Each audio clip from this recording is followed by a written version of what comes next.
এরপর ডাইনি একটা ব্যাট হাতে বাসা থেকে বেরিয়ে সব পাথরগুলোকে গ্রামবাসীদের উদ্দেশ্যে মারে।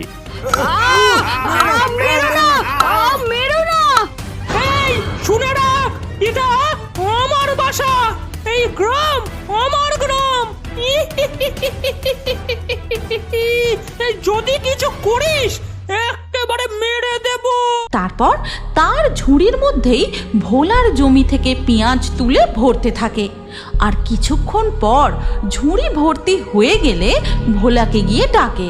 এই কথা বলতে বলতে ভোলা পেঁয়াজ ভর্তি ঝুড়ি নিয়ে তাল বনের জঙ্গল পার করে তাদের বাড়ির উঠানে গিয়ে পৌঁছায়। মানুষ রয়েছে এখানে, বাহ বাহ বাহ।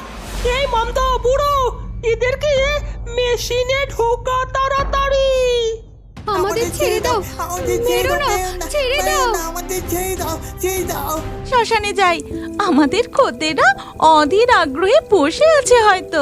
হ্যাঁ হ্যাঁ, চলো গিন্নি, পাউরুটিগুলো কিনে ফিরতে একটু দেরি হয়ে গেল। চলো চলো। এরপর দীনেশ ও তার স্ত্রী মাধুরী নিশুতি রাতে ঘুগনির হাঁড়ি নিয়ে পৌঁছায় কেওড়াতলার মহাশ্মশানে। তারপর এক গাছের নিচে তাদের দোকানে ঘুগনির হাঁড়ি বসিয়ে পাউরুটিগুলো সাজিয়ে বিক্রি করতে শুরু করে। ওরে নিয়েছি তোকে পুরো। গেল গেল গেল গেল গেল, চালটা উড়ে গেল রে। পুরো বাড়িটাই গেল শেষ হয়ে। উড়ে যাচ্ছি, উড়ে যাচ্ছি, ধর আমায়, ধর ধর। এরপর সমস্ত ভূতের দল মিলে মামদো ভূতকে ধরে ফেলে। এই ঝড়ে আমাদের নতুন বাসা খুঁজতেই হবে। গাছের মাথা থেকে এক ডাইনি কটাস ভূতকে বলে, ওই লোকটা কি বলছে রে? ও যে আমাদের চিবিয়ে খাবে বলছে, এবার কি হবে? তাই তো দেখছি। চুপ কর, একদম জোরে কথা বলিসনি। ও মনে হয় আমাদের দেখতে পাইনি, তাই বলতে বলতে এগিয়ে যাচ্ছে। আহা, কি মজা! একটা খাবো, দুটো খাবো, গরম গরম কুড়মুড়িয়ে চিবিয়ে খাবো। এই কথা বলতে বলতে ভোলা পেঁয়াজ ভর্তি ঝুড়ি নিয়ে তাল বনের জঙ্গল পার করে তাদের বাড়ির উঠানে গিয়ে পৌঁছায়।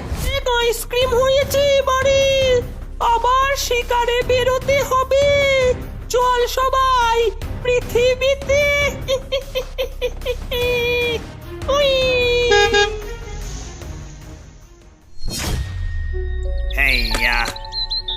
হ্যাঁ হ্যাঁ, উফ, চৈত্র মাস পড়তে না পড়তে এত গরম। হ্যাঁ গো সুজন ভাই, তোমাকে অনেক ধন্যবাদ বন্ধু, তুমি আমাদেরকে মুক্ত করে দিয়েছো। আমরা তোমাদের ওই লাউ পুকুরে জাদুর মাছ রেখে এসেছি। ওই মাছগুলো কখনোই শেষ হবে না, ওগুলো তুমি খেতে পারবে। মা, আমি এই ডাল ভাত খাবো না। রোজ রোজ আমার এই ডাল ভাত খেতে একদমই ভালো লাগে না। কেন মা, তুমি আমাকে একটু মাছ ভাত দিতে পারো না? আমি খাবোই না ভাত। কি হয়েছে রে টুম্পা, এরকম পেতনির মতো বসে বসে কাঁদছিস কেন? তাড়াতাড়ি খাওয়া শেষ কর। মা, দেখেছো, বাবা আমাকে পেতনি বললো। আমি নাকি পেতনির মতো কাঁদছি। কাঁদবো না তো কি করবো? হ্যাঁ, তুমি রোজ রোজ কত মাছ ধরে আনো, আর সেই মাছ আমার ভাগ্যে জোটে না। আমি খেতে গেলেই শুধু ডাল ভাত খেতে হয়, আমি মাছ খেতে পারি না। তাহলে তোমার এত মাছ ধরে কি হবে? আরে প্রতিদিন তোদের বাবা মেয়ের ঝগড়া শুনতে শুনতে আমি আর পারছি না, তাড়াতাড়ি খেয়ে নে তো। শোনো মেয়ের কথা, মাছ বিক্রি না করলে খাবো কি রে মা? মাছ বিক্রি করেই তো সংসারটা চালাচ্ছি। আচ্ছা তুই চিন্তা করিস না, আমি তোর জন্য মাছ নিয়ে আসবো। হয়েছে হয়েছে, খেতে বসে আর ঝগড়া করতে হবে না। বাবা মেয়ের ঝগড়া অনেক দেখেছি, এবার খাওয়াটা শেষ করো তো। থাক বাবা, আমাকে আর মাছ খেতে হবে না। আমি এই ডাল দিয়েই ভাত খেয়ে নিচ্ছি। তোমার মাছের আশায় থাকতে থাকতে যে বুড়ি হয়ে যাব। এরপর মিচকে শিয়াল মাছ ধরতে জাল নিয়ে নদীতে চলে যায়। নদীতে গিয়ে জাল ফেলতেই দুটো অদ্ভুত সোনালী মাছ পায়। আরে এই মাছ দুটো দেখতে কেমন অদ্ভুত! আমি আগে তো কখনো এরকম মাছ জালে ফেলিনি। যাই হোক, মাছ দুটো বাড়িতে নিয়ে যাই। টুম্পা এই মাছ দুটো দেখলে অনেক খুশি হবে। যাক, আমার মেয়েটা আজকে মাছ দিয়ে ভাত খেতে পারবে। কই গো, আমার মেয়েটা কোথায় গেছে? দেখতে পাচ্ছি না যে। আমি টুম্পার জন্য মাছ ধরে এনেছি। দেখো কত বড় বড় দুটো মাছ এনেছি। একটু আগে তো উঠোনেই খেলা করতে দেখেছিলাম, আছে হয়তো আশেপাশেই। তুমি ডাকো, টুম্পা এই মাছ দুটো দেখলে সত্যি অনেক খুশি হবে। করে মা, টুম্পা কোথায় গেলি রে? এদিকে আয়। দেখ মা, আমি তোর জন্য কত বড় বড় দুটো মাছ এনেছি। বাবা, তুমি আমার জন্য মাছ ধরে এনেছো? বেশ মজা করে আজকে মাছ খাবো বাবা। দেখি তো তুমি আমার জন্য কেমন মাছ এনেছো। হ্যাঁ রে মা, আজকে তুই পেট ভরে মাছ দিয়ে ভাত খাবি। আজকে আমি এই সোনালি মাছ দুটো পেয়েছি। মাছ দুটো দেখতে কত সুন্দর, দেখ। গিন্নি, তুমি আর দেরি করো না, যাও এই মাছ দুটো গিয়ে টুম্পাকে সুন্দর করে রান্না করে দাও। আমার মেয়েটা মাছ দিয়ে ভাত খাবে।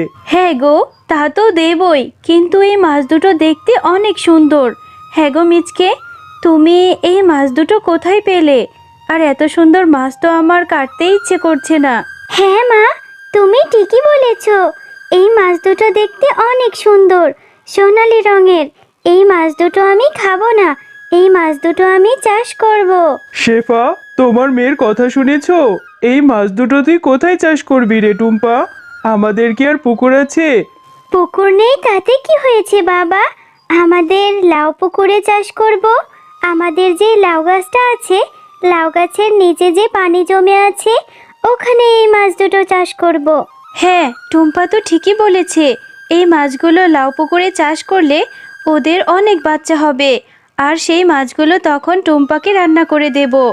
এরপর মিনা সেই মাছ দুটোকে নিয়ে তাদের লাউ পুকুরে রেখে দেয়। তোমরা এখানেই থাকো সোনালি মাছ, আমি তোমাদেরকে এসে দেখে যাব। বোন, আমরা তো জাদুর মাছ। এই ছোট্ট মেয়েটি আমাদের প্রাণ বাঁচিয়েছে। আমরা এই লাউ পুকুরে জাদুর মাছ দিয়ে ওদেরকে সাহায্য করব, ওদের যাতে সব কষ্ট দূর হয়ে যায়। আরে, ওই মাছগুলো থেকে তো দেখছি অনেকগুলো মাছ হয়েছে। যাই, এখান থেকে কিছু মাছ নিয়ে বাজারে বিক্রি করে আসি। আমার আর কষ্ট থাকবে না। এখন থেকে লাউ পুকুরের মাছ নিয়েই করতে পারবো। এরপর মিচকে শিয়াল লাউ পুকুর থেকে কিছু মাছ ধরে নিয়ে বাজারে বিক্রি করতে যায়। লাউ পুকুরের মাছগুলো অনেক সুস্বাদু হয়। সব ক্রেতারা মিচকে শিয়ালের থেকে মাছ কিনে চলে যায়, আর শেফা শিয়ালিনী সেই মাছগুলোর অনেক যত্ন করতে থাকে। এমন সময় মিচকে শিয়াল মাছ বিক্রি করে খুশি মনে বাড়ি ফিরে আসে।